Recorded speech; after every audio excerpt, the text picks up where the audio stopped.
ఉద్యోగులకు ప్రత్యేక ఇంక్రిమెంట్ ఇచ్చుకున్నాం. ఇప్పటివరకు 2 PRCల ద్వారా 73% ఫిట్మెంట్ అందించుకున్నాం. కరోనా విజృంభణ ఆర్థిక వ్యవస్థ మీద తీవ్ర ప్రభావం చూపించిన తరుణంలోనూ ఉద్యోగులకు మెరుగైన ఫిట్మెంట్నే అందించిన ఘనత తెలంగాణ రాష్ట్ర ప్రభుత్వానిదే. చరిత్రలో తొలిసారిగా ప్రభుత్వ ఉద్యోగులతో పాటుగా కాంట్రాక్ట్ అవుట్సోర్సింగ్ సిబ్బందికి సైతం వేతనాల పెంపుదలను వర్తింపజేసింది. త్వరలోనే కొత్త PRC నియమించి ఉద్యోగాల వేతనాలను పెంచుతామని, అప్పటి వరకు మధ్యంతర భృతిని చెల్లిస్తామని ఇటీవలి శాసనసభ సమావేశంలో నేను స్వయంగా ప్రకటించాను. గత ప్రభుత్వాలు నష్టాల పాలు చేసిన సింగరేణి సంస్థను బీఆర్ఎస్ ప్రభుత్వం చక్కదిద్దింది. కంపెనీ టర్నోవర్ను 12,000 కోట్ల నుండి 33,000 కోట్లకు పెంచింది.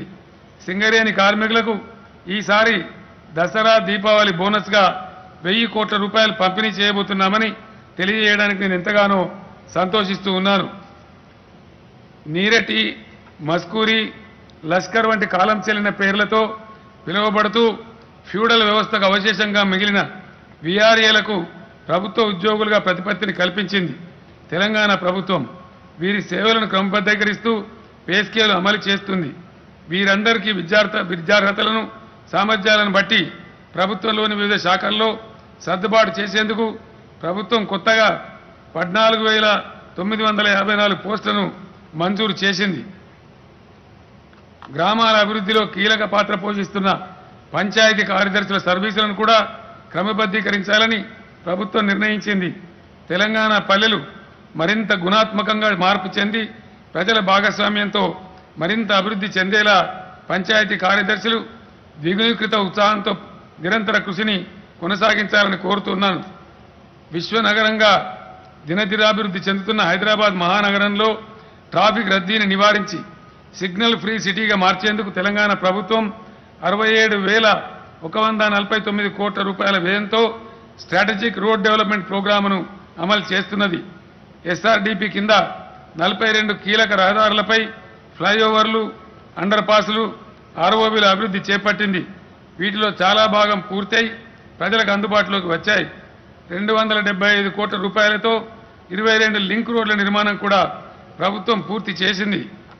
పెరుగుతున్న ప్రజా రవాణా అవసరాలకు అనుగుణంగా హైదరాబాద్ మహానగరం నలువైపులకు మెట్రో రైలు విస్తరించాలని ప్రభుత్వం నిర్ణయించింది.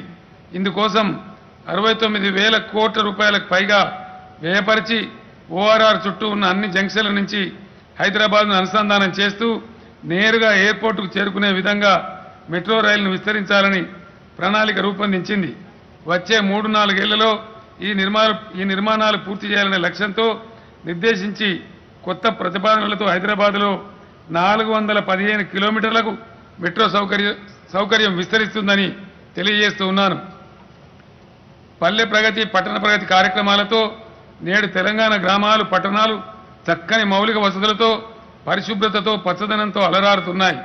మన గ్రామాలు, పట్టణాలు దేశ స్థాయిలో మన రాష్ట్రానికి కీర్తి ప్రతిష్టలను చేకూర్చి పెడుతున్నాయి. ఇటీవల రాష్ట్రపతి చేతుల మీదుగా 13 జాతీయ అవార్డులు మన స్థానిక సంస్థల ప్రతినిధులు అందుకోవడం మన రాష్ట్రానికి ఎంతో గర్వకారణం. దేశవ్యాప్తంగా చూస్తే గురుకుల విద్యలో తెలంగాణకు సాటి రాగల రాష్ట్రం మరొకటి లేదు. రాష్ట్రంలో నేడు 1000కి పైబడి గురుకుల జూనియర్ కళాశాలలు కొలువుదీరటం బీఆర్ఎస్ ప్రభుత్వం సృష్టించిన నూతన చరిత్ర. భావి భారత పౌరులు బలంగా, ఆరోగ్యంగా ఉండాలనే సంకల్పంతో తెలంగాణ ప్రభుత్వం హాస్టళ్లలోనూ, మధ్యాహ్న భోజన పథకం కింద అన్ని పాఠశాలల్లోనూ విద్యార్థులకు సన్న బియ్యంతో అన్నం పెడుతున్నది. హాస్టల్ విద్యార్థుల డైట్ ఛార్జీలు సైతం పెంచింది. మన ఊరు మనబడి, మన బస్తీ మనబడి పేరుతో ప్రభుత్వం రాష్ట్రంలోని 26,000కు పైగా పాఠశాలలను సకల సౌకర్యాలతో తీర్చిదిద్దుతున్నది. ప్రభుత్వం తీసుకున్న వివిధ ప్రోత్సాహక చర్యలతో రాష్ట్రంలోని అన్ని విద్యాలయాలు ఉత్తీర్ణతలో మంచి ఫలితాలు సాధిస్తూ ఉన్నాయి. డబ్బు లేని కారణంగా పేద విద్యార్థులెవరూ ఉన్నత విద్యకు దూరం కావద్దనే ఉదాత్త లక్ష్యంతో ప్రభుత్వం 20 లక్షల రూపాయల ఓవర్సీస్ స్కాలర్షిప్ను అందిస్తున్నది. నేడు వేలాది మంది విద్యార్థులు ప్రభుత్వ ఆర్థిక సాయంతో వివిధ దేశాలలో ఉన్నత చదువులు చదువుకోవడం ప్రభుత్వ సంకల్పానికి నిదర్శనం. పరిపాలనను వికేంద్రీకరించి ప్రజలకు చేరువ చేసేందుకు ప్రభుత్వం పాలనా సంస్కరణలు చేపట్టింది. కొత్త జిల్లాలు, రెవెన్యూ డివిజన్లు, మండలాలు, మున్సిపాలిటీలు, కార్పొరేషన్లు ఏర్పాటు చేసింది. అన్ని జిల్లాలలో సకల సౌకర్యాలతో సమీకృత కలెక్టరేట్లు నిర్మించింది. గిరిజనుల చిరకాల వాంఛను నెరవేరుస్తూ తండాలకు, గూడాలకు గ్రామ పంచాయతీ హోదా కల్పించింది. పరిశ్రమలకు అనుమతి మంజూరు ప్రక్రియలో అలసత్వానికి, అవినీతికి అవకాశం లేకుండా తెలంగాణ ప్రభుత్వం తీసుకొచ్చిన టీఎస్ ఐపాస్ చట్టం దేశానికే మార్గదర్శకంగా నిలిచింది. దీనికి తోడు 24 గంటల నిరంతర విద్యుత్తు పారిశ్రామిక రంగంలో నూతనోత్తేజాన్ని నెలకొల్పింది. నేడు తెలంగాణ జాతీయ, అంతర్జాతీయ పెట్టుబడులకు గమ్యస్థానంగా, పరిశ్రమలకు స్వర్గధామంగా మారింది. 2,51,000 కోట్ల పెట్టుబడులతో రాష్ట్రానికి పరిశ్రమలు వచ్చాయి. పారిశ్రామిక రంగంలో గత 9.5 ఏళ్లలో 17,21,000 మందికి ఉపాధి లభించింది. ఐటీ రంగంలోనూ తెలంగాణ మేటిగా నిలుస్తున్నది. తెలంగాణ ఏర్పడే నాటికి రాష్ట్రంలో 3,23,039 మంది ఐటీ ఉద్యోగులు ఉండగా, రాష్ట్ర ఆవిర్భావం అనంతరం 6 లక్షలకు పైగా ఉద్యోగాలు సృష్టించబడ్డాయి. 2014 నాటికి ఐటీ ఎగుమతులు 57,258 కోట్ల రూపాయలు కాగా, 2014 నుండి 23 నాటికి 2,41,275 కోట్లకు పెరిగాయి.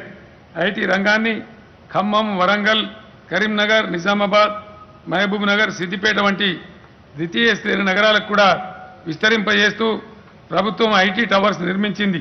తద్వారా గతానికి భిన్నంగా అభివృద్ధిని సైతం ప్రభుత్వం వికేంద్రీకరిస్తున్నది. సంపద పెంచు, ప్రజలకు పంచు అనే సదాశయంతో తెలంగాణ ప్రభుత్వం అనుసరిస్తున్న విధానాల ఫలితంగా తెలంగాణ రాష్ట్రంలో పేదరికం క్రమంగా తగ్గుతున్నదని, తలసరి ఆదాయం పెరుగుతున్నదని నీతి ఆయోగ్ తాజాగా విడుదల చేసిన బహుముఖీన పేదరిక సూచి స్పష్టం చేసింది. జాతీయ స్థాయిలో నమోదైన సగటు పేదరికంలో పోల్చి చూస్తే తెలంగాణలో పేదరికం అందులో 3వ వంతుగా నమోదైంది.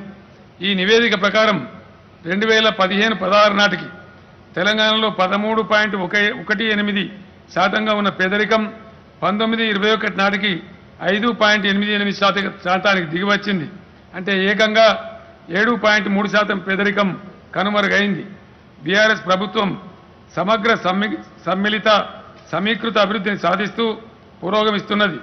గ్రామీణ ప్రాంతాల్లోనూ, నగర ప్రాంతాల్లోనూ ఏకకాలంలో మౌలిక వసతుల కల్పన చేస్తూ సమగ్ర దృక్పథాన్ని అవలంబిస్తున్నది.